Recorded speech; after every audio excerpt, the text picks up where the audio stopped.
본문 말씀은 홍해를 건넌 이스라엘 백성들이 광야에서 물을 얻는 과정을 통해서 하나님이 그의 백성들을 어떻게 인도하시는지를 보여주고 있습니다.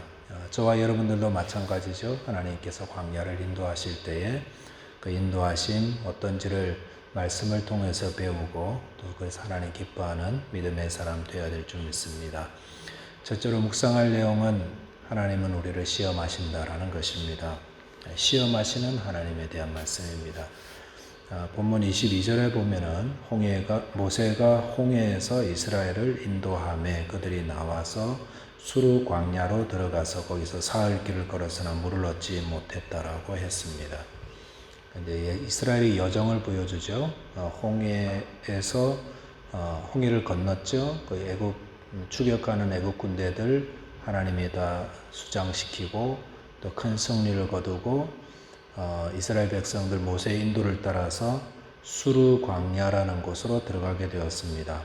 수르 광야라는 것은 애굽과 가나안 사이에 있는 넓은 광야지대를 말하고 있는데 모세의 인도를 받아서 수르 광야에 들어간 이스라엘 백성들이 사흘 동안 걸었지만 물을 얻지 못했다라고 했습니다.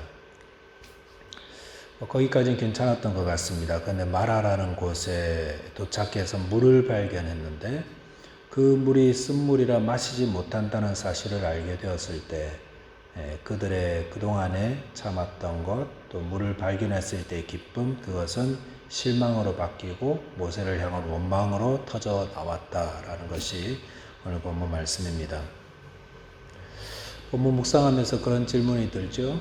아니 홍해 물까지 가르시는 하나님께서, 전능하신 하나님께서 이스라엘 백성들 수르 광야 지나면서 왜 물도 없이 인도하셨고 마라라는 곳에 기껏 도착했더니 또 쓴물이라서 마시지도 못하는 그런 곳으로 하나님이 인도하셨을까 하는 그런 질문이 자연스럽게 들 수 있습니다. 왜 하나님, 전능하신 하나님 그렇게 하실까요? 신명기 8장 2절에 보시면 이렇게 기록하시죠. 내 하나님 여호와께서 이 40년 동안에 내게 광야 길을 걷게 하신 것을 기억하라. 이는 너를 낮추시며 너를 시험하사 내 마음이 어떠한지 그 명령을 지키는지 지키지 않는지 알려 하심이라 라고 하셨습니다. 하나님께서 왜 고생스러운 광야길을 걷게 하셨을까? 아니 광야길도 고생이 되게 인도하셨을까? 그것은 그들을 시험해서 무엇에 대한 시험입니까? 광야 같은 어려운 상황에서 하나님의 말씀을 지키는지 아니 지키는지 알려 하기 위함이다라고 하셨습니다.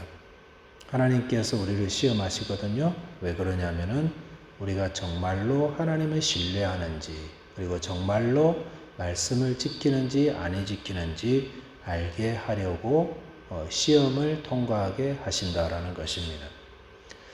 우리가 가진 믿음은 다분히 추상적입니다. 보이지가 않습니다. 믿음 하는데 보이지가 않잖아요.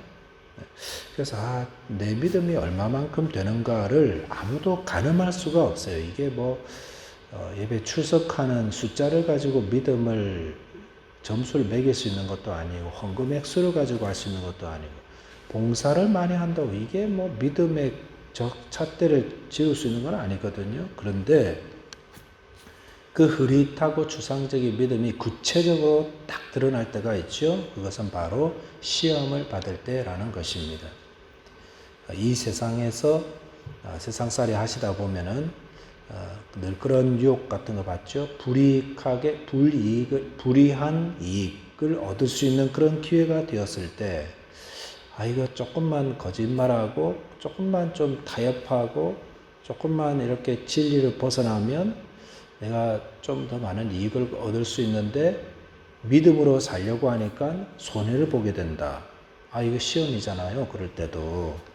그럴 때에 정직을 택하는 분이 이게 믿음이 자기 드러나는 겁니다. 이런 분들은 시험을 통해서 자기 믿음이 참 믿음이라는 것을 드러내게 된다는 것입니다.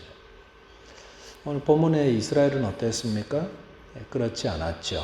이스라엘 백성들 홍해를 건너고 애국 군대에 몰살되는 거 보면서 출애굽기 15장 전반부에서는 하나님을 찬송하며 또 하나님께 영광을 돌리고 그랬는데, 이랬던 이들이 하나님을 신뢰하고 믿음의 사람들 같아 보였는데 3일 동안 시험을 받았잖아요.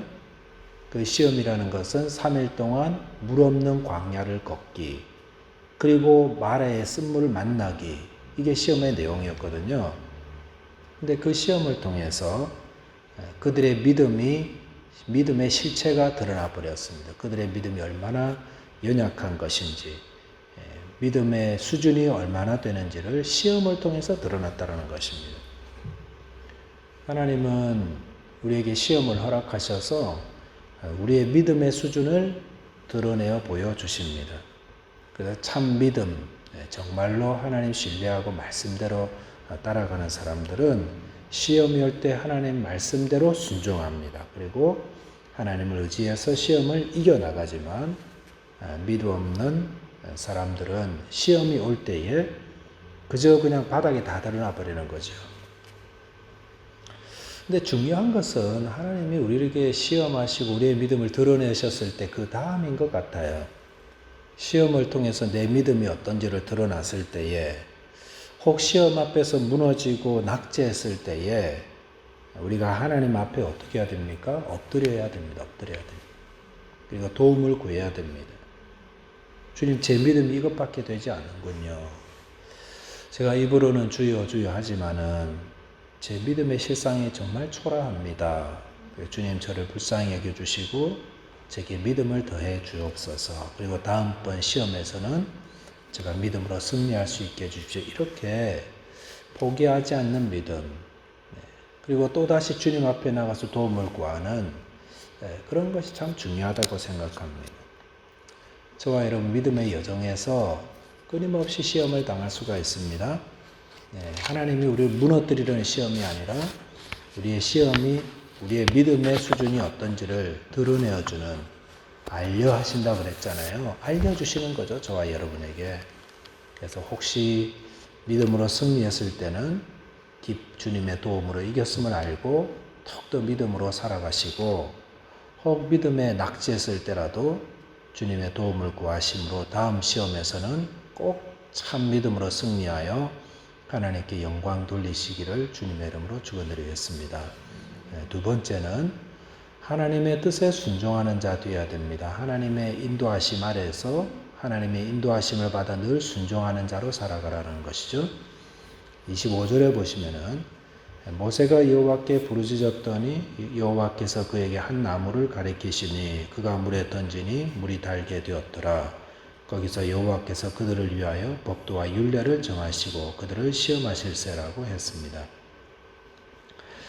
마라에서 쓴물을 단물로 바꾸어서 마실 수 있게 하시는 능력을 보이신 하나님께서 그것에서 아주 중요한 일을 하셨습니다. 그것은 그들을 위하여 법도와 율례를 정하신 것이다 라고 했습니다.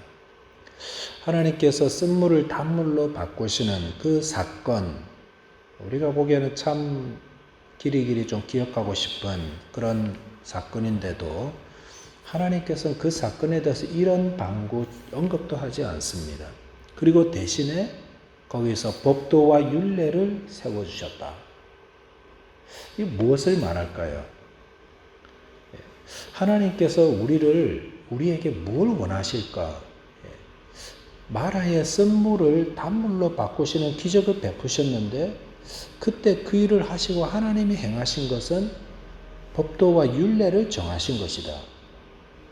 하나님은 우리에게 뭘 기억하기를 바라신다는 겁니까? 말씀 따라 살기를 바라신다는 것입니다.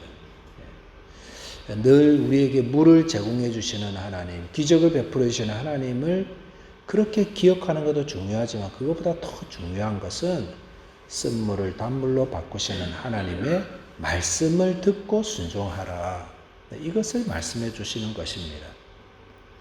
우리의 신앙이 늘 뭘 채워주시는 하나님, 여기에만 머물지 말고 이제는 늘 하나님의 말씀이 무엇인지를 깨닫고 순종하는 자로 살기를 하나님이 그걸 바라신다는 것입니다. 물론 뭐 일용할 양식 주시고 병을 고쳐 주시고 뭐 가족들이 잘 성공해 나가고 이것도 참 좋아요. 그리고 기도할 때마다 어려운 거 채워 주시고 뭐 그런 참 좋으신 하나님 고백하는 것도 필요합니다마는 그럴 때 하나님께서 우리에게 뭘 주실까요?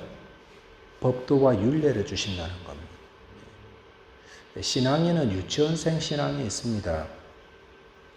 유치원생들은 모든 필요한 것들을 그 선생님에게 제공받지요. 그래서 목마르면 선생님 배고파, 목말라요. 그래 물 마셔라.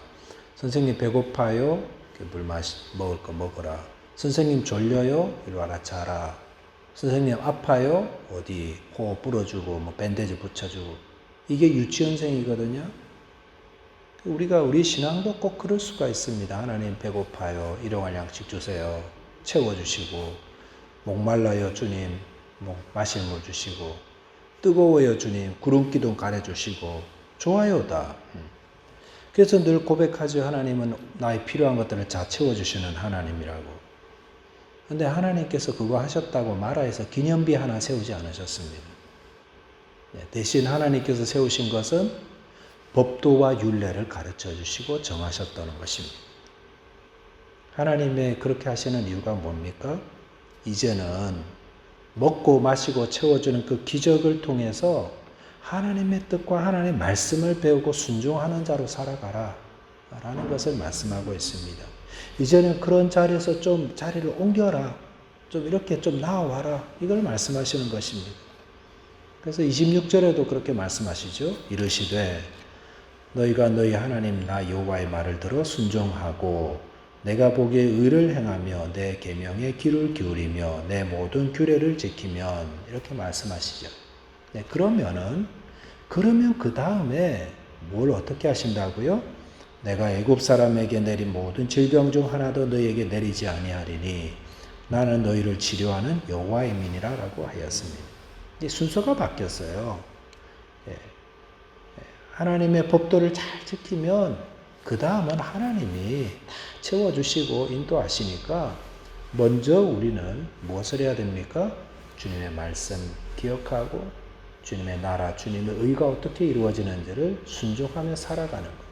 그러면 그 다음은 하나님이 치료하시고 우리를 보호하시고 모든 것들을 다 공급해 주신다라고 했습니다. 하나님은 저와 여러분들의 신앙이 자라기를 원하십니다.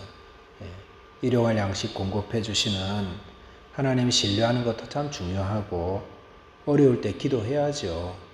그런데 이제는 자라야 됩니다. 어떻게 자라야 됩니까?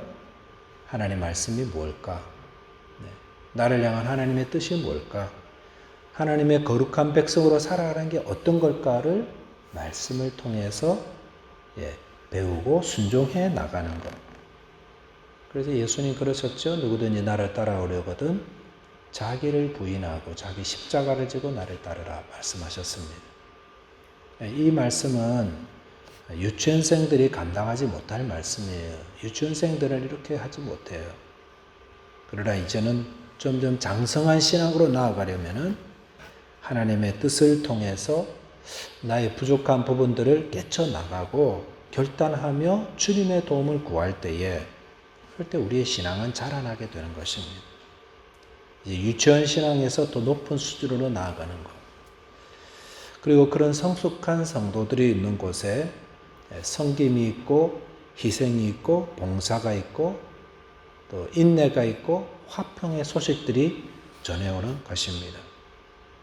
저와 여러분께서 예수님을 본받고 말씀을 따라서 자기를 부인하고 자기를 십자가를 지라는 그 말씀 기꺼이 섬기고 순종하심으로 하나님의 뜻을 이루고 하나님의 기쁨 되는 저와 여러분 되시기를 주님의 이름으로 축원드리겠습니다. 기도하겠습니다. 하나님 아버지 감사합니다. 저희들 모두 하나님의 인도하심을 받아서 광야 같은 인생길, 구원의 길, 믿음의 길 걷게 하여 주셔서 감사를 드립니다. 오늘도 저희와 함께 하신 주님께서 우리에게 말씀하셔서 우리로 하여금 모든 시험 당할 때에 하나님 말씀 붙들고 온전히 순종하는 자 되게 해 주셨습니다. 또 주님 저희들의 신앙이 초급의 신앙에서 벗어나서 하나님의 백성답게 경건하고 거룩한 삶을 사는 것이 어떤 것인지 하나님 말씀을 생각하고 결단하고 주의 도움을 구하여서 점점 나아지는 신앙인, 예수 그리스도를 본받는 신앙인들로 살아갈 수 있도록 인도하시고 또 저희들에게 힘주시기를 기도합니다. 오늘도 주의 백성 한 분 한 분들을 통하여 하나님 영광 받으시고 하나님의 그 구원의 빛이 주의 백성들을 통해서 나타나 이 땅에 그리스도의 영광이 많이 드러날 수 있게 하여 주시옵소서. 우리 주님 예수 그리스도 이름으로 기도하옵나이다. 아멘.